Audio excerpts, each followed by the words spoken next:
Pertanyaan nggak? Jadi del di sini itu adalah turunan berarah ya. Kita nyebutnya apa ya? Nabla ya. Apa di sini turunan berarah ya. Jadi kalau yang apa istilahnya del kuadrat ini, yang adalah del dot del, mungkin pakai vektor kali ya. Ini yang namanya Laplacian ya.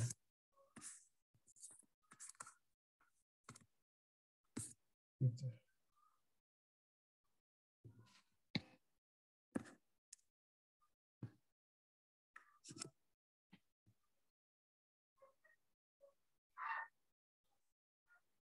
Sebentar. Ada terdengar suara saya? Ada pertanyaan nggak terkait dengan ini?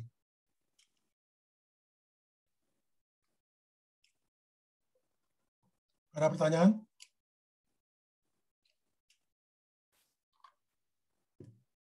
Tidak ada. Oke. Nah, untuk mengkonstruk Hamilton, ya jadi untuk mengkonstruk Hamilton ya, yang C, fungsi Hamilton, itu kita harus mendefinisikan yang namanya disebutnya momentum konjugat.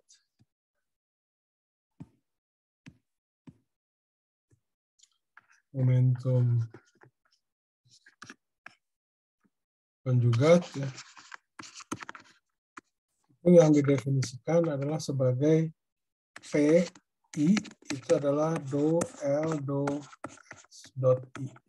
Dot itu saya kelupaan. Dot itu maksudnya itu adalah ini turunan terhadap waktu ya.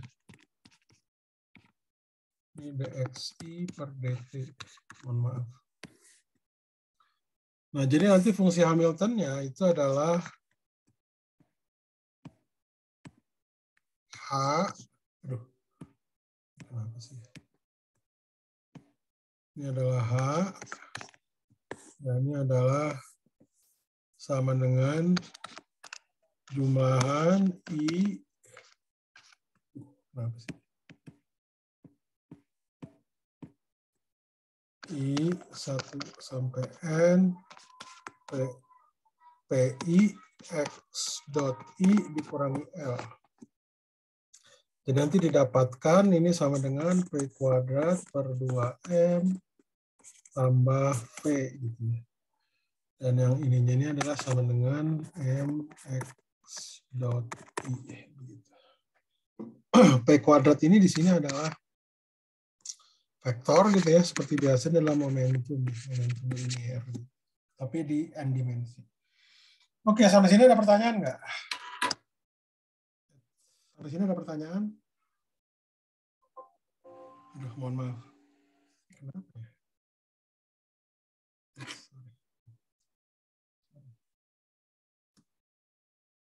Oke, ada pertanyaan nggak? Pertanyaan?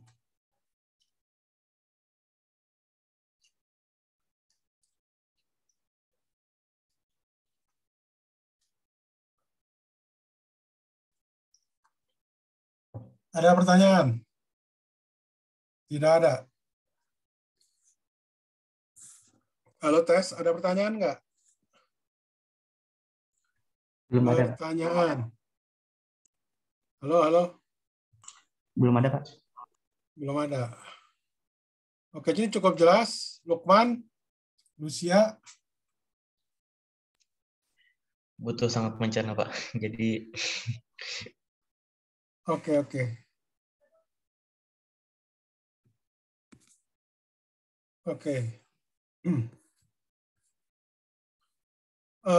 Kemudian saya lanjutkan ini nomor 4 ya.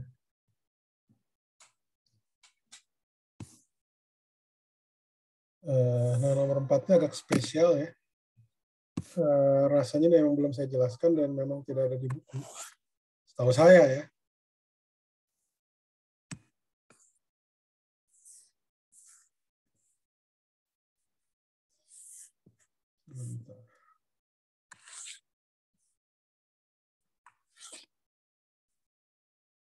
Oke.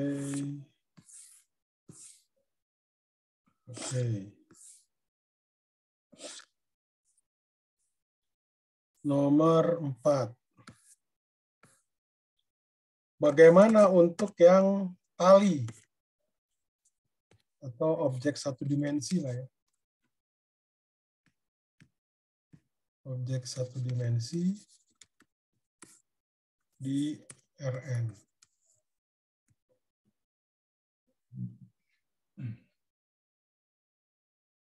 Jadi kalau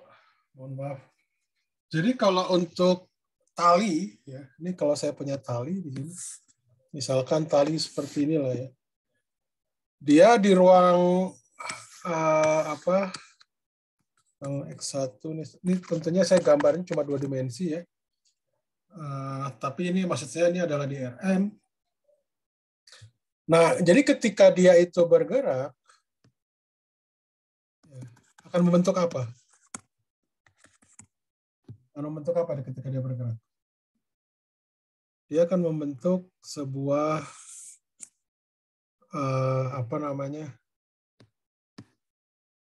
permukaan. Nah, permukaan itu berapa parameternya berapa? Permukaan. Halo. Tes.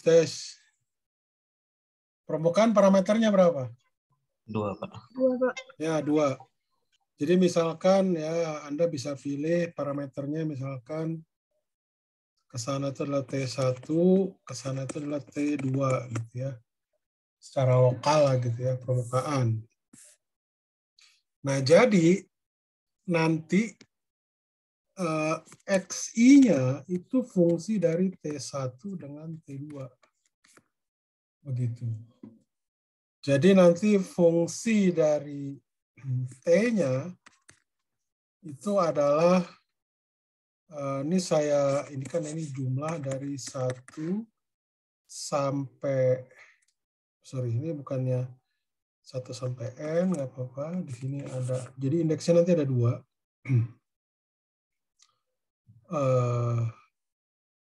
J ya, atau misalkan inilah biar supaya mudah dulu, yang mudah dulu ya.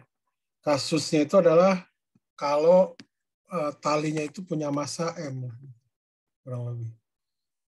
Jadi T-nya ini sendiri ini adalah berarti ini adalah M ya. Ini adalah ada jumlah I 1 sampai N gitu. Ini turunannya ada apa istilahnya? Ada 2 ya. Katakan ini adalah alfa 1 sampai 2, beta 1 sampai 2. Ini berarti kita ambilnya secara umum, sebut aja metriknya itu adalah G alfa beta do XI per do T alfa do XI per do T beta. Gitu. Jadi G alfa beta itu bentuk secara umum ya.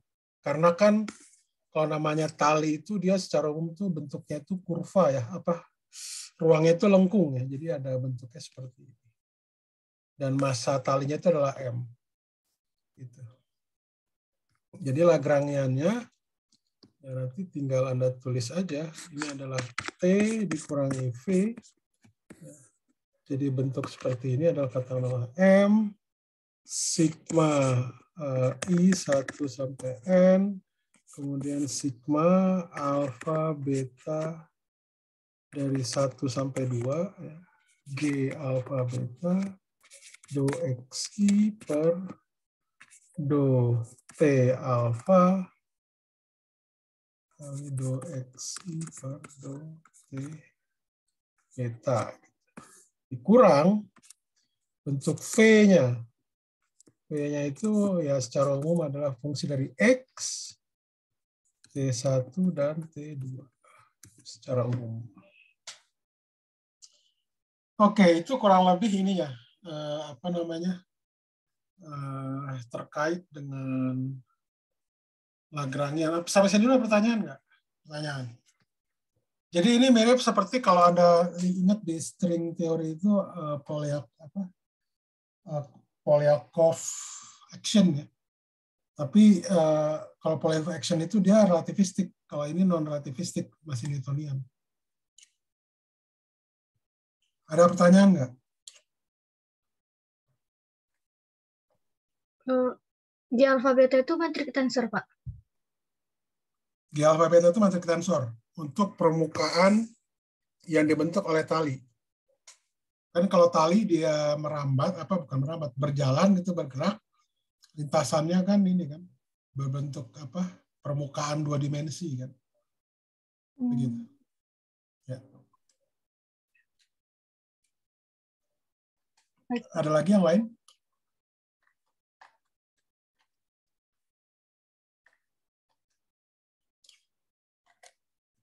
Oke, kita lanjutkan. Terakhir ya. Jadi kalau kita menginikan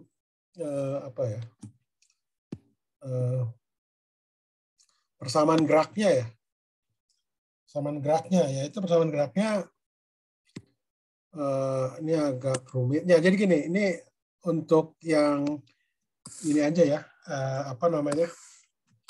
Jadi untuk sederhananya, karena ini kan G alfa beta itu secara umum dia kurva ya, bukan kurva, ruang lengkung.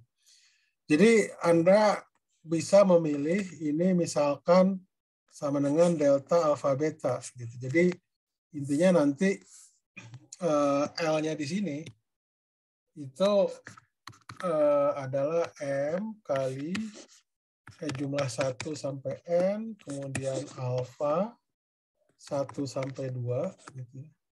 Ini jadi do XI per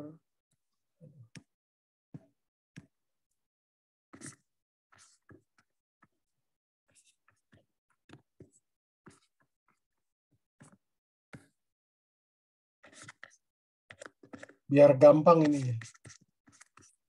Ini juga udah betul lah kalau Anda ambil yang flat.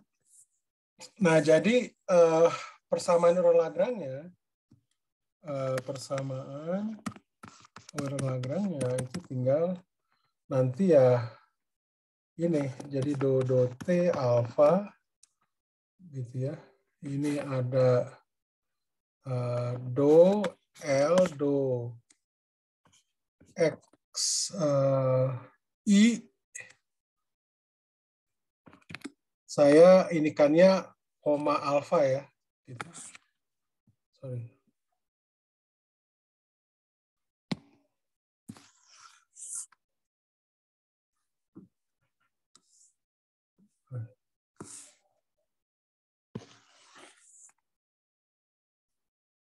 Ya Allah. Ini kenapa nggak bisa digeser? Bentar. Ya nggak bisa.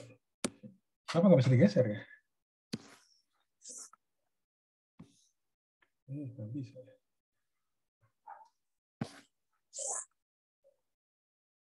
Ya, oke lah. Saya hapus aja deh, saya hapus ke bawah. Jadi masih sama saya.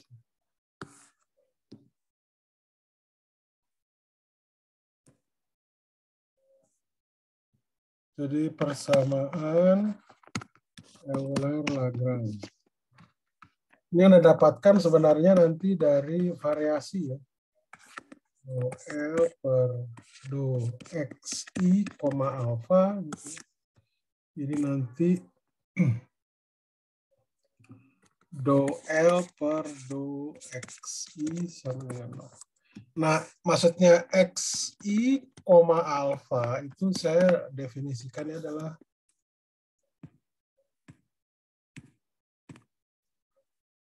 do XI do T alfa.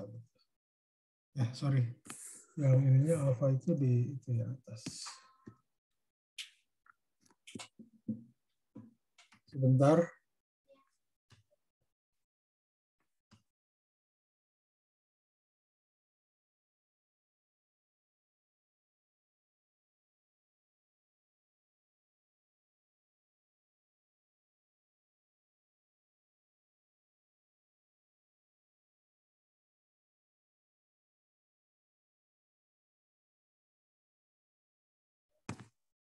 Oke, sorry, ini saya hapus aja.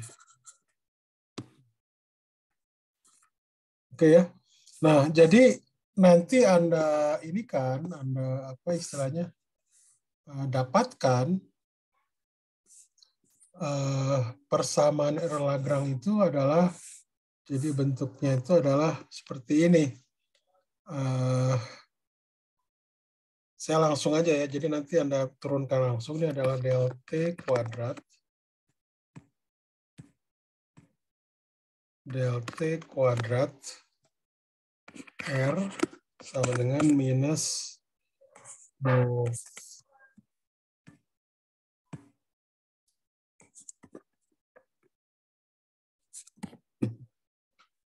Nah, del T kuadrat itu adalah Laplacian dari yang parameternya. T kuadrat.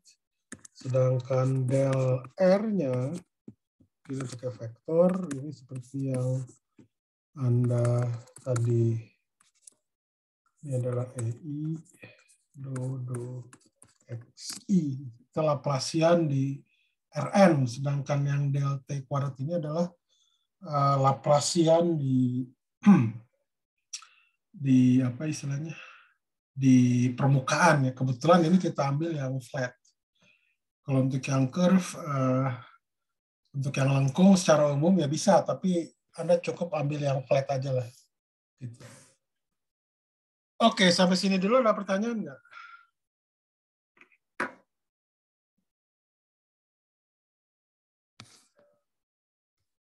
Ada pertanyaan? Kalau tidak ada, mungkin saya absen dulu ya, sambil nunggu Anda. Baik, Pak. Ya, jadi kurang lebih seperti itu. Jadi untuk nomor 4 ini kita tidak bisa menganalogikan dengan teori apa tali bandul yang massa tak berhingga, enggak, karena massa dalam mekanika Newton itu, dalam Newtonian mechanics itu harus berhingga, dia harus berhingga. Dimensi yang berhingga. Baik, Pak. Okay. Terima kasih, Pak.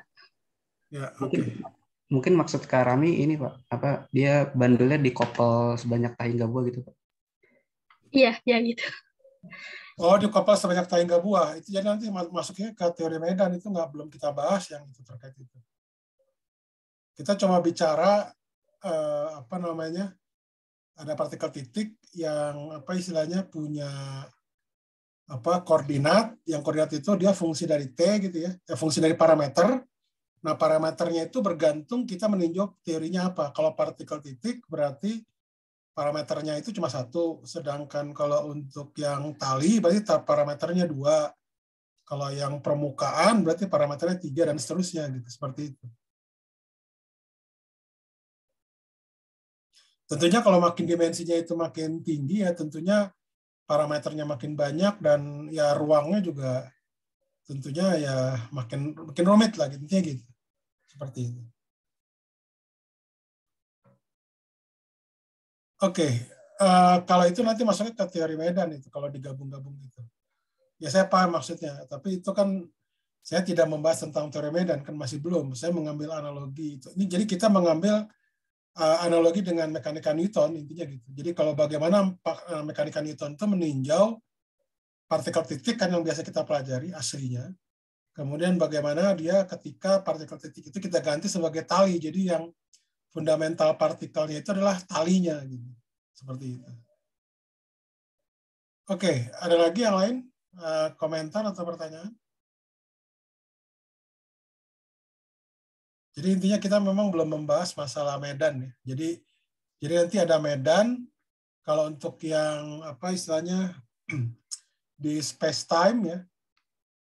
Di space time berarti nanti medannya itu bergantung pada ruang dan waktu. Nah, kalau apa istilahnya ya itu tadi ya. Jadi kalau di apa istilahnya kalau di space time kan kebetulan misalkan X-nya itu bergantung pada tau kan ya, apa istilahnya itu parameter dari ruang waktu. Karena cuma satu, kalau ada dua, ya berarti ada dua parameter. Sama sepertinya kalau masuk ke relativitas juga sama. Karena kan kalau ke teori medan itu sebenarnya sih bisa ke Newtonian bisa. Jadi maksud saya tidak harus ke relativistik, tapi memang ide tentang teori medan itu tuh awalnya muncul dari teori relativitas. Gitu. Terkait dengan persamaan Klein-Gordon, karena persamaan Klein-Gordon itu tidak lagi bisa kita interpretasikan sebagai amplitude probabilitas, karena rapat probabilitasnya itu memungkinkan dia imajiner. Jadi bisa imajiner. Jadi karena itu imajiner, tidak real gitu ya. Ya kompleks lah secara umum, jadi tidak lagi kita bisa interpretasikan sebagai amplitude probabilitas. Jadi kita nanti larinya ke teori fungsi namanya, fungsi medan itu. Awal sejarahnya dari sana. Tapi orang sekarang sudah bisa mengkonstruk teori medan tanpa harus meninjau relativistik gitu ya, seperti itu. Oke, mungkin cukup itu dari saya. Itu yang tadi itu mungkin sebagai wawasan saja ya, sebagai wawasan. Untuk yang tadi tentang teori medan ya.